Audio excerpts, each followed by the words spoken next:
కొంచెం గర్వం. నిజమేనా? ఏం చేస్తాం ఇప్పుడు, ఎట్లా అయిపోయిందంటమ్మా కవిత, మేబీ నేను మాట్లాడేటప్పుడు కొద్దిగా ఓపెన్ గా నిర్భీతిగా డైరెక్ట్ గా మాట్లాడితే కొంతమందికి నచ్చదేమో, దానికి నేనేం చేయాలి?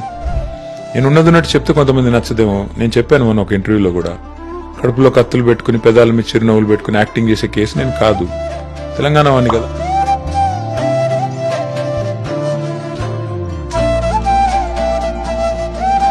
సో దానికి కొద్ది మందికి నచ్చపోతే నేను చేయగలిగింది ఏముంది?